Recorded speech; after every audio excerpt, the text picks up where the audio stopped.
A peculiar story and a new friend. The three children stared at George in the greatest surprise. George stared back at them. What do you mean? Said Dick at last. Kirin Island can't belong to you. You are just boasting. No, I am not, said George.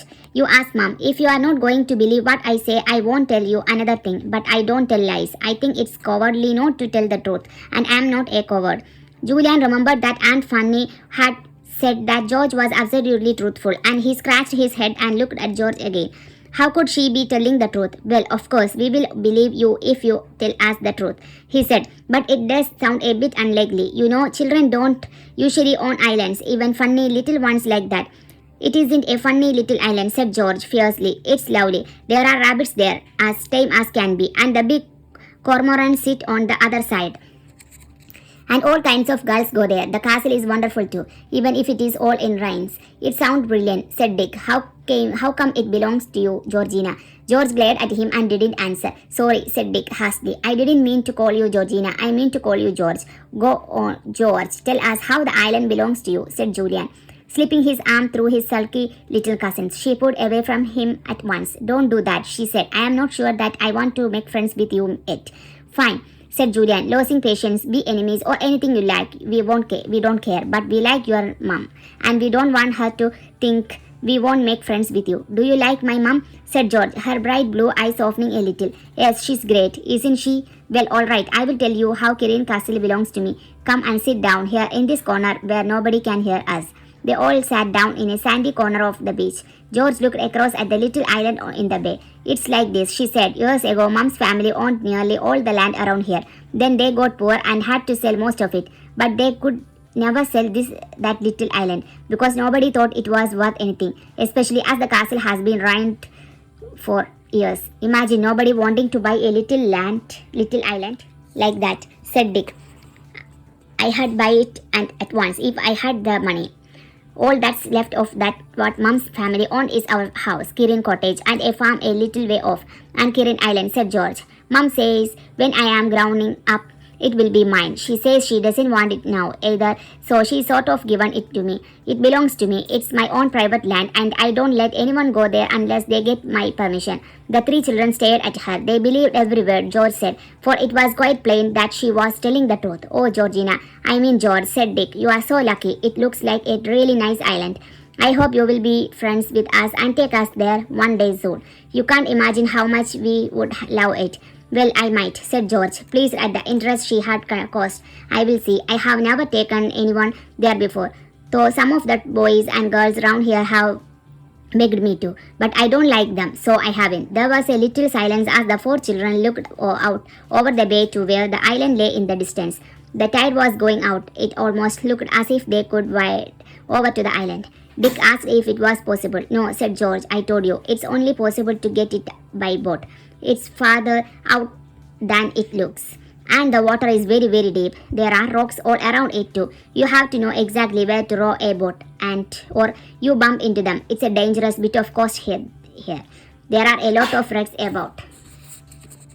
Wrecks, cried Julian, his eyes shining. I have never seen an old wreck. Are there any to see? Not now, said George. They have all been cleared up except one, and that's the other side of the island. It's deep down in the water. You can just see the broken mast if you row over it on a calm day and look down into the water.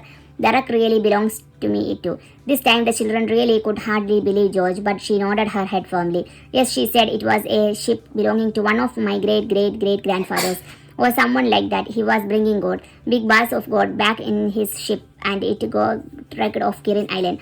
Oh, what's happening to the gold? Asked Annie, her eyes round and big. Nobody knows, said George. I expect it was stolen out of the ship. Divers have been down to see, of course, but they couldn't find any gold. This does sound exciting, said Julian. I wish I could see the wreck. Well, we might perhaps go this afternoon when the tide is right down, said George. The water is so calm and clear today. We could see a bit of it. Oh, how wonderful, said Annie.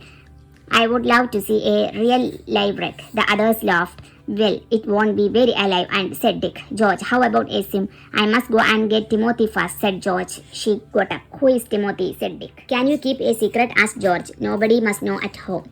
Well, go on, what's the secret? Asked Julian. You can tell us, we are not snakes. Timothy is my very greatest friend, said George. I couldn't do without him, but Mom and Dad don't like him, so I have to keep him in secret. I will go and fetch him. She ran off up the cliff path. The others watched her go. They thought she was the most peculiar girl they had ever known. Who can Timothy be? Wondered Julian. Some local boy, I suppose, that George's parents don't approve of. The children lay back in the soft sand and waited. Soon they heard George's clear voice coming down from the cliff behind them. Come on, Timothy, come on. They sat up and looked to see what Timothy was like. They saw no boy, but instead a big brown mongrel dog with an absurdly long tail and a big wide mouth that really seemed to grin. He was bounding all around George, mad with delight. She came running down to them. This is Timothy, she said. Isn't he perfect? As a dog, Timothy was far from perfect. He was the wrong shape. His head was too big. His ears were too pricked. His tail was too long, and it was quite impossible to say what kind of a dog he was supposed to be. But he was such a mad, friendly, clumsy, lovable creature that every one of the children adored him at once. Oh, you darling, said Annie, and got a lick on the nose. Isn't he brilliant? Said Dick, and gave Timothy a friendly smack that made the dog bound madly all round him. I wish I had a dog like this, said Julian, who really loved dogs and had always wanted one of his own. Oh, George is great. You must be really proud of him. The girl smiled and her face altered at once and became sunny and pretty. She sat down on the sand and her dog cuddled up to her, licking her wherever he could find a bare piece of skin. I loved him to bits, she said. I found him out on the moors when he was just a pup a year ago, and I took him home. At first, Mom liked him, but when he grew bigger, he got terribly naughty. What did he do? Asked Annie. Well, he's a chewy kind of dog, said George. He chewed up everything he could. A new drug Mom had bought, her nicest shoes, Dad's slippers, some of his purpose, and things like that. And he barked too. I liked his bark, but Dad didn't. He said it nearly drove him mad. He hit Timothy, and that made me angry, so I was rude to him. Did you get told off? Said Annie. I wouldn't like to be rude to your dad. He looks fierce.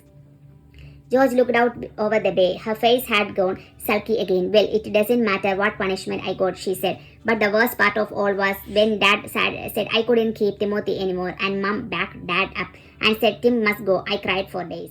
And I never cry, because boys don't, and I like to be like a boy. Boys do cry sometimes, began Annie, looking at Dick, who had been a bit of a cry baby 3 or 4 years back. Dick gave her a sharp nudge and she said no more. George looked at Annie. Boys don't cry, she said obstinately. Anyway, I have never seen one, and I always try not to cry myself. It's so babyish. But I just couldn't help it. When Timothy had to go, he cried too. The children looked with great respect at Timothy. They had not known that a dog could cry before. Do you mean he cried real tears? Asked Annie. No, not quite, said George. He's too brave for that. He cried with his voice, howled and looked so miserable that he nearly broke my heart. And then I knew I couldn't possibly part with him. What happened then? Asked Julian. I went to a fisherman's son I know, said George, and I asked him if he had kept him for me. If I paid him all the pocket money I get, he said he would, and so he does. That's why I never have any money to spend. It all has to go on Tim. He seems to eat an awful lot, don't you, Tim? Oof, said Tim, and rolled over on his back, all his shaggy legs in the air. Julian tickled him. How do you manage when you want sweets or ice cream? Said Annie, who spent most of her pocket money on things of that sort. I don't manage, said George. I go without, of course. This sounded awful to the other children, who loved ice cream, chocolate, and sweets. They stared at George. Well, I suppose the other children who play on the beach share their sweets with you sometimes, don't they? Asked Julian. I don't let them, said George. If I can never give them any myself, it's not fair to take them, so I say no. The sound of an ice cream one's bell was heard in the distance. Julian felt in his pocket. He jumped up and rushed off, jingling his money. In a few moments, he was back again, carrying 4 fat chocolate ice cream bars. He gave one to Dick and one to Annie, and then held out one to George. She looked at it longingly, but shook her head. No thanks, she said. You know what I just said? I haven't any money to buy them, so I can't share mine with you, and I can't take any from you. It's mean to take from people if you can't give even a little back. You can take from us, said Julian, trying to put the ice into George's brown hand. We are your cousins. No thanks, said George again, though I do think it's nice of you. She looked at Julian out of her blue eyes, and the boy frowned as he tried to think of a way to make the obstinate girl take the ice. Then he smiled. Listen, he said, you have got something we badly want to share. In fact, you have got a lot of things we would like to share. If only you had let us. You share those with us and let us share things like ice cream with you, okay? What things have I got that you want to share? Asked George in surprise. You would have got a dog, said Julian, patting the big brown mongrel. We would love to share him with you. He is great, and you have got a lovely island. We would be really excited if you would share it sometimes, and you have got a rug. We would like to look at it and share it too. Ice cream and sweets aren't as good as those things, but it would be nice to make a bargain and share with each other. George looked at the brown eyes that gazed steadily into hers. She couldn't help licking Julian. It was in her nature to share anything. She had always been a lonely, rather misunderstood girl, fierce and hot-tempered. She had never had any friends of her own. Timothy looked up at Julian and saw that he was offering sometimes nice and chocolate to George. He jumped up and licked the boy with his friendly tongue. There you are, you see, Tim wants to be shared, and said Julian, with a laugh. It would be nice for him to have 3 new friends. Yes, it would, said George, giving in suddenly and taking the chocolate ice cream bar. Thanks, Julian. I will share with you, but promise you will never tell anyone at home that I am still keeping Timothy. Of course we will promise, said Julian, but I don't think that your dad or mom would mind, so long as Tim doesn't live in the house. How is the ice cream? Is it nice? Oh, the best one I have ever tasted, said George, nibbling at it. It's so cold. I haven't had one this year. It's simply delicious.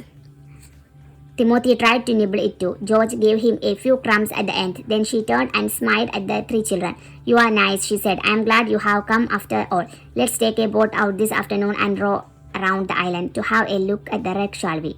Yes, said all 3 at once, and even Timothy wagged his tail as if he understood.